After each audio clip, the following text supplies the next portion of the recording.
Welcome to Becoming Parents Podcast. I'm your host, Jennifer Campbell. I'm a doula in Washoe County, Nevada, a Medicaid provider, a lactation educator, childbirth educator, and mom of 18. You can find me and connect on doulainreno.com. Remember, give a shout out to those who are brave enough to share their stories with us on how they have become parents. Let's dive in. Welcome to Becoming Parents. I'm the host, Jennifer Campbell. Today I'm on with Rebeccah Silence. Rebeccah, thank you for being here. Well, thanks for having me, Jennifer. Let's go deep and change some lives. Yes, let's. You have a really amazing story. I can't wait to hear more about it. I love the bullet points. Start by sharing your story of how you became a parent. Well, I ended up recreating my childhood, like many of us, in my first marriage that I didn't plan for, I didn't expect. I never imagined myself being a mother, ever. Of course. Okay. And that's Right. something I don't typically share publicly. But as we're going here, and this show is specifically about parenting and being the most healed parents we can be, right? And my whole mission today is I want kids to have healed parents. So I ended up getting pregnant with a birth control baby and marrying the guy. And it became a domestic violence situation that I ultimately got out of. So my story is that me becoming a parent was the catalyst for me being reborn and becoming a next level human because I didn't have the self-worth yet to get out of this dysfunctional situation that was dangerous for me. But the second I realized if I stayed, I was putting my child at risk. Yeah. That was the moment, right, where I became the mom I wanted to be, both to my child, but also to myself. Isn't it incredible how things change the moment you have a child? Like I've always felt like do anything to me. It's my problem. This is my issue. I'm an adult. I can handle it. But the second it crosses the line to a child, how different your perception is. It really absolutely is wild how that is a visceral experience, right? Like it's physical and it's spiritual. And, I know that understanding trauma isn't enough to break the cycle, right? And I had done the work. I had a 4.0 GPA, master's degree in counseling, and I had decided to become a behavior specialist at 17 years old when I started my undergrad, and I got it. But that isn't enough to break the cycle or to not re-experience what we need to experience to heal what we haven't healed. So I want to normalize that for our beautiful audience as well, because many of you just can't put your finger on what needs to happen next or how did you get here? The focus of understanding the trauma only gets you so far. The experience of feeling your way into a next level identity is where it's at. Tell me about what was happening in that relationship and how you got out, because with domestic violence, often the getting out is the most dangerous part, or right when you get out is the most dangerous, can be. So Yeah. take me through that. And how old was, you have a child at this point? Two. So she was two. She was two. So, Okay. yeah, she was two. And, the first year we were kind of playing house. Mm. And we're trying to figure this out. I was 23 when I got pregnant, 24 when I had the baby, 26 when I left. So for me, and I coach, I've had over 1,000 through my private practice over the years. I've been around helping people heal since 2002. And in 2008, started my private practice. It's different for everybody. So I'm going to be really specific about my experience of getting out here because it's not the same for everybody. For me, the hardest thing was admitting we were in trouble to myself. That was harder than getting out ever could have been because the recognizing that I'm right where I said I would never be was painful and devastating and excruciating. And what most coaches are not going to tell you is that when you recognize and make the decision to break up with survival, it feels like you're dying, but you're not. You're in this moment and this opportunity to be reborn. So me realizing we were in trouble was the scariest part. And there was this night where my husband came home drunk and told me that he was going to take my daughter with him because I said, I need you not here. Like, this isn't safe. I need you not here tonight. And he made it very clear that I wasn't the only one that was at risk in his wake of addiction and alcoholism, that my daughter would be if I stayed absolutely at risk as well. And it got very physical that night. And I ended up realizing this has to end. Interestingly, the next day, my grandfather died. And so I was on a plane with my baby and home with family and talking to my family about, I'm going to have to go home and leave. And that's exactly what I did. And what I also did was communicate with my book club that I was in trouble. And I'm telling you, Jennifer, I thought I was the world's best actress. I Okay. thought nobody knew. And Oh, I know I'm not alone in that too, right? Like my denial was strong. And I had learned that from my mother, and I was repeating patterns. And I thought nobody knew. Well, I tell my book club what the hell is really going on. And they're like, thank God. And 2 days later, 40 people showed up at my house to move my daughter and I into a new apartment. which is great. Holy cow, how crazy that a death of a family member, which is usually something that's not a good thing, is kind of what helped save you. It really, the timing was wild. And I will never be able to thank my book club enough because they recruited more people. Their spouses came.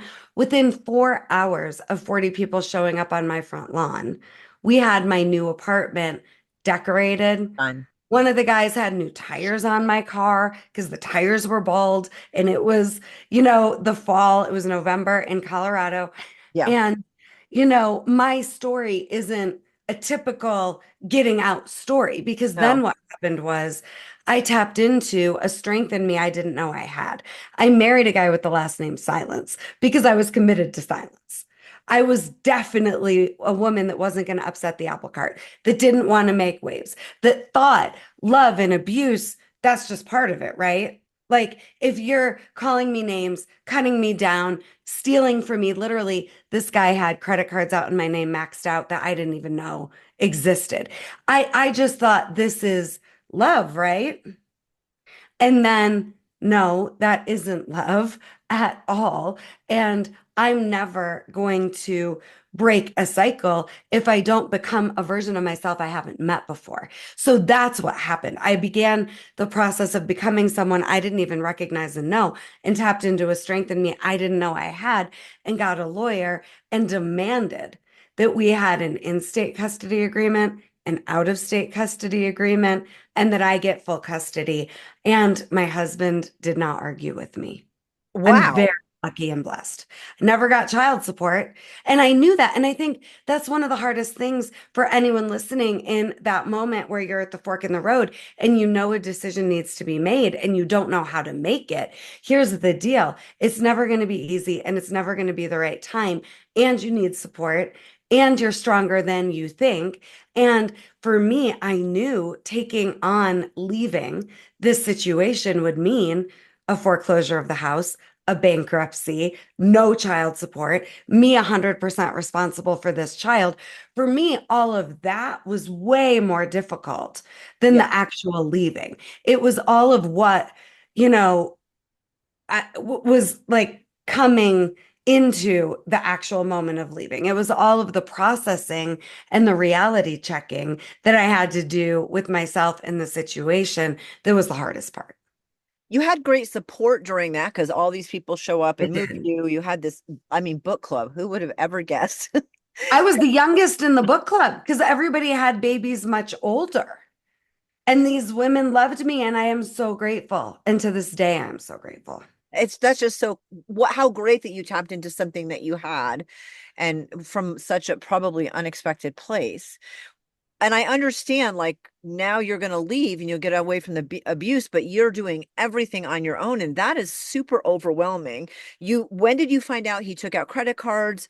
Did you know in the beginning that there was I bankruptcy? didn't know until I left him, but I Yeah. knew because I had everything in my name, the cars, the credit. I had the credit. And we were in over our heads with a balloon loan, back in that time frame, 2006. It was, we had gotten a loan that ballooned. So I probably would have ultimately lost that house anyway. Right. But I knew that I'm a school counselor on a school counseling salary. And this is a nightmare financially. I found out more and more and more and more and more after the fact. I never share this story publicly. Um, but another thing that had happened was I remember Dr. Phil saying, Okay. if you're upset, you're not ready to get divorced. And I was a mess. I couldn't get off the floor. I write all about it in my book, Coming Back to Life, a roadmap to heal from pain to create the life you want. I went on Dr. Phil's website. I've never shared this in an interview. And it says, tell us your story. And I'm a mess. And I'm like, I know I have to leave, and I'm a mess. And I tell the story. And this is after he had already, we had a little bit of time between me saying I'm done. He was at his mom's, I was at the house before I moved into the apartment. But long story short, I just journal into Dr. Phil's website. The next day, the producers are calling me at 7 a.m. on my way to work and saying they'll save the marriage. And thank God, because that was what helped me realize I didn't want to save the marriage at all. Wow. It's, Yeah. I mean, I think saving the marriage when you can is a great plan. In this situation, I'm surprised that that was even on the table, I guess, because Well, our heart, right? Like we didn't end up here because there was no love. yeah, Right? And my heart and my love for this person is real. To this day, I love him. And I send him all my love from a distance now, yeah, right? Because there was no saving the marriage because he was committed to who he was being and to how he was living. And there was no changing that. And we had already tried. We had already been together years, right? So yeah. I want to share this because I don't think I'm the only one who left and begrudgingly knowing it was the correct thing with a broken heart, wishing the love was enough. I mean, most of the time, and I grew up with surrounded by abusive relationships. There are all these good parts of the relationship, and you're kind of waiting for the next time that happens. It's not like Yeah. 100% bad 100% of the time. There are all these redeeming qualities, and that's without gaslighting and all kinds of other stuff. I mean, there really are redeeming parts to the relationship, and that's kind of what's keeping you staying. Like you're going from one to the next, trying to diffuse the stuff that's not good. So I do get it. I get why you stay, and then but then ultimately when you need to leave. And I also understand that when people want to change, they can, and you can save a relationship. But Dr. Phil, not happening. Yeah. And they stalked us for a minute because I really wrote, I'm a good writer. And they were like, we can help you. Not, well, not in that way. Too bad they couldn't help in a different way where you could bring more awareness to situations about leaving when that's the best answer. You left, you got on your feet. When did you meet your husband? Now. So I met my husband about the time, my second husband. I always tell him he's my favorite husband. He never got married before. He was never going to get married. Okay. But I met him about the time I actually left my first husband, and I knew him for several years before we ended up together. He's best friends with my sister's husband. So that Oh, we were under each other's noses, right. and I just was out west and doing my thing and never going to go home to upstate New York. That was never going to happen. Okay. And then it did. Actually, my grandmother dying was the catalyst for my second husband and I getting together. I'm kind of putting this together as we're talking about it this way. Um, my grandmother died. I had a one-way flight for the summer because I was a school counseling coordinator by then in Vegas near you. And I was not going to go back to Vegas. I didn't know what I was going to do. I didn't know where we were going to live. My grandmother died, got one-way tickets. And after knowing my husband for years, that trip, it became very, very clear. I had made a list, 11 pages of what I wanted in a partner on the plane leaving Las Vegas. Okay. And I love it. then all of a sudden, front and back, by the way, 11 Oh, pages wow. front and back, because I was like, you've missed some things along the way, Rebecca. So I wrote the list, and then Mark and I just connect at a birthday party. And we go out on a date, and I share the list with him, and he pulled out his own list. I have one too. Very few I was people. like, you have, because I thought for sure I was going to scare him off. And Right. then I'm realizing, and we get so attached to how we think things should look and Right. who and how we want it to go, right? And it just became so obvious to me. I actually would be doing myself and my vision and dream of a healthy family and beautiful love story a disservice if I ruled this guy out because he's here. He had opened up an aquaponic farm. So there was no Oh, wow. relocation for him. He had one of 5 commercially scaled aquaponic farms in the world. So I ended up getting with Mark, moving back, starting my company, getting on the radio in New York, which I'm still there 14 years later on the radio in New York every single week, and building a private practice as the first coach in that community. So it was a wild, full circle experience to recognize I've known you, you're here. I wasn't ready for you. You weren't ready for me. And we Right. were engaged within 3 months and both took off with our companies and built our dream of family together. Which, what a crazy twist for you. And because you had full custody, you were able to do that. Because a lot of people get locked into where they live. Right, I was one of right, them. right, I mean, right. even when I had full physical custody, legal custody was still split. And so Yeah. I couldn't do anything. So that was pretty remarkable. Is that when so you were a school counselor, is that when your career really shifted? So my career really shifted after, so I left my husband and did another year at the middle school I was the school counseling department head at. And then I had started doing seminars with a mentor because all of my therapy training, it wasn't enough, right? In traditional therapy, while it's beautiful and amazing, and there are wonderful practitioners, it's trying to help you heal your emotions through the mind. And if you're really wanting to break generational trauma cycles, we have to do the deep emotional work. We have to heal the stuck age. And the only way to do that is to heal through the stuck emotions that we'd rather die than face and Right. move through. And we don't believe we can conquer, right? So I ended up working as a Weight Watchers leader while I was doing school counseling, meeting a new mentor, and then moving to Vegas to help run her company and to learn. And then I became a school counseling coordinator for a charter school district in Vegas while I was working with her, started my private practice part-time in Vegas. And then by the time I got to New York, I was like, let's go full time. Let's do this for real. Holy cow. How Yeah. old is your daughter at this point? And then you got pregnant again. Yeah, so my daughter just turned 20. The oldest is 20, struggling to be an adult, struggling to find her way. And my whole thing with parenting is I want kids to have healed parents, and I want parents to give their kids the space to be who they are and not who they're expected to be. So we're in the middle of that with the older. And then my younger daughter is 9.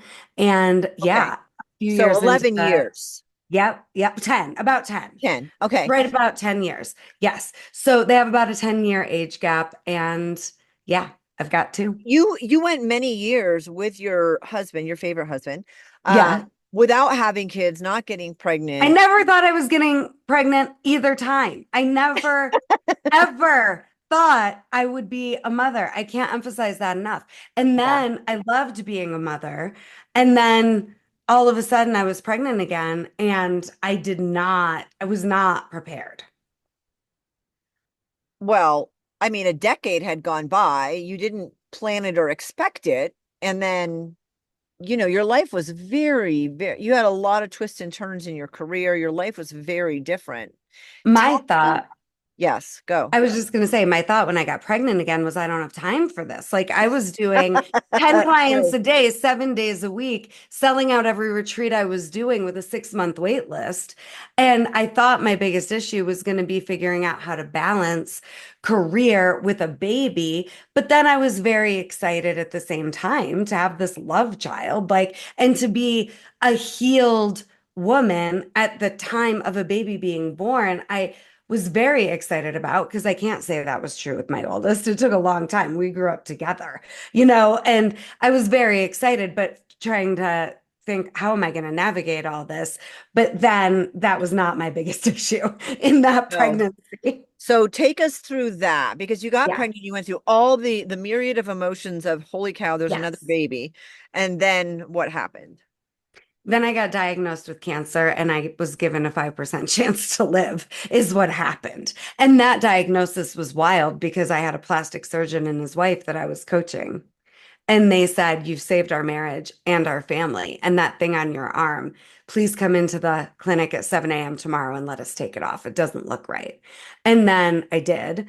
And thank God for my client's connections because things happened really fast. He just got me in with all of the best really, really quickly within a week of this getting removed and the biopsy coming back and it being malignant melanoma. I was in Roswell Park in Buffalo with the best of the best getting a huge surgery to remove as much as possible from my elbow all the way up to my shoulder, got cut down to the bone, and they took all of the margins. But then we had to wait for me to get staged because you couldn't get staged. They put radioactive dye into your lymph nodes until the baby's out. So it ended up Holy being I got a C-section early. We took the baby out early, then we staged me, and then 21 surgeries later and 4.5 months of chemo that I ultimately quit. I'm still here. You were 7 months pregnant when you were diagnosed with cancer. So that's, I think, one of the, not that it wasn't there before that, but that's one of the more beneficial things because cancer cells love to grow on pregnancy hormones. I don't know if that was true of this type of cancer you No, have. it is. It is. The pregnancy moved the cancer along. I Yeah. think I had it for years. I just didn't know. But it doesn't matter. Like I'll never know for sure those details. I think what matters is that cancer was the ultimate seminar where I became the Rebecca that I love and trust and know, and the Rebecca who's in a co-creation with God 100% of the time. Cancer gave me a spiritual crisis opportunity to figure out who am I really and what's important to me really. Because I was so about achievement before cancer. I was so about achievement. And now I'm about alignment and nothing else matters. And I achieve from alignment more than I ever could, just focused on achievement. But the success metric is me in alignment with my soul, in partnership with divine love and divine intelligence, not the on paper, here's what we did. Right. That's a lot of surgeries in a long time. You quit chemo. It's been 11 years, so spoiler alert. 10. Yep, 10 years. 10, a 10. decade. Yep. I just Um, passed my 10-year graduation. of being clear, Hmm. cancer free, which holy congratulations with the 5%. How did you navigate that, hearing that? I mean, I know you have retrospect now, but at the time, your husband, you're pregnant. How did you navigate that whole situation? That's plus the trauma of all the surgeries, the chemotherapy, like all Yeah. of it. Well, in a way, I recognized right away, like both of my children saved my life. Mm, My first getting me to a place where I was brave enough to next level our lives. The second, giving me this information that there was cancer in my body and there's no family history. I don't tan, right? Like it was the weirdest thing. And it felt like a cruel joke, but I also understood that cancer could be, if I allowed it to be, the ultimate seminar where I really met myself. Because I remember thinking it's easy to be your best when your life is perfect. Because it really felt like my yeah. life was perfect. I had gotten everything I wanted. I thought I had outwit, outlast, and outplayed my past. And now I just was going to be, living this life of bliss on the other side of my past. And life keeps being life. So I knew, okay, this isn't happening to me. And I know how to be the best of me. And I know how to live what I teach. And I do. Am I going to be brave enough to apply it now? Am I going to be the best of me now? Or am I going to let this win? And interestingly, for anybody who has not seen the movie The Never-Ending Story, Okay. if you have, think about the Swamps of Sadness scene.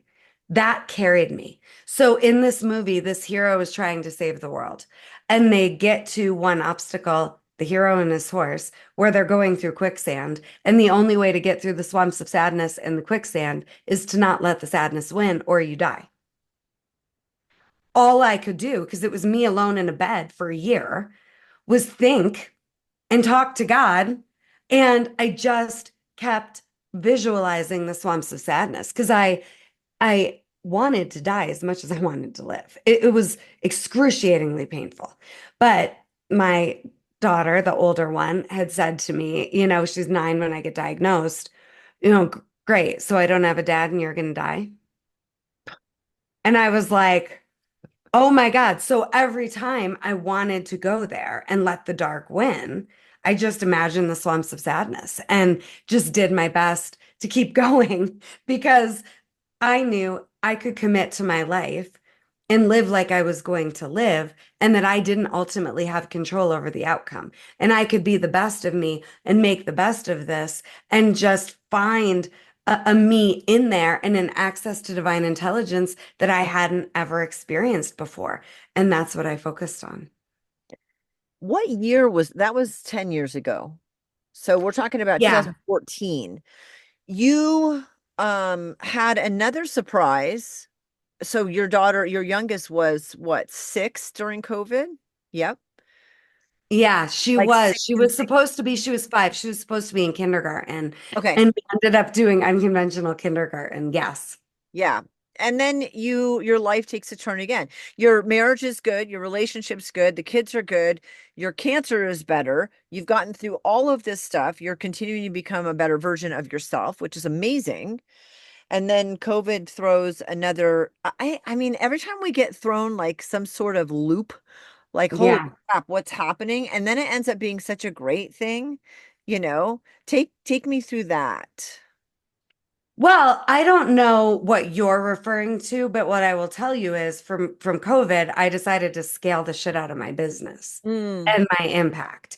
That's what happened because I couldn't work how I had used to work. And so that's when I started writing the book. That's when I started creating online courses. I created a Facebook group, The Healing is Possible Facebook group that had 1,000 people in it overnight. And I was doing free coaching for anybody that wanted it. And just began the process of, for me during COVID, moving from solopreneur to CEO and working on how do I scale my impact? How do I teach generational trauma healing? How do I help as many couples and families as possible, in a way where it doesn't all require me directly with the people? What about your husband's situation and becoming a stepmom? Okay, so that's what you're referring to. Yeah. So, yes, so in the parenting focus, a miracle happened that changed our family. It was just such a beautiful miracle and gift. I think of like, okay, what setback did I have to overcome? This was not a setback. This was a blessing. This was our good karma. So my husband had given up a child for adoption in his early 20s, and the first week of COVID, they found us. And I can't even tell you the miracle. And now we're all fully immersed in the family. Lucy completed our family. That's one of those things because I've done adoptions and I kept track of the birth families as much as I could because I knew at some point either the kids or the parents would want to have some sort of contact. So I think it's absolutely beautiful that he gave her up for adoption and she found him, and what a blessing it was, because that's not always the case when you go through that process. No, It's no. And not. they're non-binary and say they pinched themselves like it went so much better than they could have ever expected. And it was funny because the first time I met Lucy's at the house and telling me about someone had said that they could clear their chakras for $400. And I was like, well, I can clear your chakras. I can open up your chakras. So we go into this office and they're in that chair and I clear the chakras and open up the chakras and we blow all the electricity in the house. And my husband comes walking down the hall and he's like, what's going on, guys? And I said, oh, I just cleared Lucy's chakras and we just blew the fuses. And Mark goes, oh, okay, I'll go fix it. And Lucy says, that's his reaction. Like this is a next level vibe, right? For all of us that nobody could have expected. That's such a beautiful gift. And they're actually coming out to visit tomorrow to see the little one in Elf the musical Oh, I and to love. do Christmas with us. But Yes. I mean, what a big, it could have been a huge shock. It could have not gone as well. Hmm. It could have been a lot of different things because giving a child up for adoption, you don't know if you'll ever reconnect Yes. and if the child or the parent doesn't want to. So, I mean, in my mind, having done adoptions, that was like the most beautiful situation is that everyone was excited, everybody was accepting. That was in COVID and you changed your business. So catch us up now that you're 10 years cancer free and the kids are getting older and you ended up with three kids, although you didn't want any, in different ways. What is happening with your business now? How much has it changed since COVID? Because you did a lot online, and I want to point that out that you're Yeah. available a lot online. And you mentioned your book, it's behind you. That's all of this is in the show notes. But tell me about, let's shamelessly self promote what you're doing with people now because of all of the experiences you've personally had. Yeah. And the cancer journey is never done. Just like life isn't going to stop being life for us, right? It's just what we have control over is who we're going to be and what we want to create and experience. And if we need the external to be how we need it to be for us to be okay, we're never going to be okay, right? Right. Or the most healed version of who we are. So in this season, I still see my oncologist every 3 months. Right. And in this season, I'm very focused on just spaciousness and a business model where I get to reach the masses. I'm here with you today and this gorgeous audience because I said in 2024, I was going to help 1 million families heal. I think we're at Wow. 650,000 in the reach that I can, count. Um, and I think 20 countries, and the month isn't up yet, the year isn't up yet. But my focus now is twofold. I have two companies, two sister brands. So we have the Unsilent Woman, theunsilentwoman.com, where I'm helping women reclaim their voices, their peace, and their power and step into full self-expression unapologetically. And then I have the Rebeccah Silence brand that is all about love and getting 100% of the healthy, healed, happy love, magically delicious love that we've imagined for ourselves. So Rebeccah Silence brand focuses on couples and families. So you can find me at theunsilentwoman.com and you can find me at rebeccahsilence.com, and Rebeccah has an H. It's Rebeccah, silence.com. And then I have books. I have Coming Back to Life, and I have a 5-day challenge, the Reclaim and Rediscover You 5-day challenge. That's 5 15-minute lessons that will revolutionize your life. People have started businesses, people have healed their relationship with themselves just from the 5-day challenge. And then I have the Emotional Survival Kit, which I'm the most proud of. I'm very proud of my book. It's won top self-love, top self-worth books in the world. I've won top emotional health coach in the world by Business Insider. But the Emotional Survival Kit, it's everything I did to save my life and to change on an identity level, healing myself from the inside out. And it's what I do with all of my clients. And it's 7 transformations, 7 20-minute transformations. People take the Emotional Survival Kit with their spouse, people take it with their children, people take it with their teams, people take it on their own. It's everything you need to set yourself free emotionally. So I'm the most proud of the Emotional Survival Kit, which you can get at either site. Oh my goodness. This is great stuff. Rebeccah, thank you for sharing your story and for sharing your information too, so people can jump on. I'm already thinking about people I want to send to your site. I Please, really yeah. appreciate you. Yeah. I appreciate you. Thank you for doing this show. And thank you to the audience that cares about being healed parents. I always say the world needs you healed so you can make your difference. Your kids need you healed, especially emotionally, so that you're a parent who isn't threatened by their emotions. And if you're still threatened by yours without meaning to be, you will be threatened by your children's. And we don't need our children to be who we think they need to be. They get to be who they are. And when you're a healed parent, that gets to happen. And what a beautiful thing. So thank you to this beautiful audience who gets it and is striving to be your best as a parent. It's a big deal.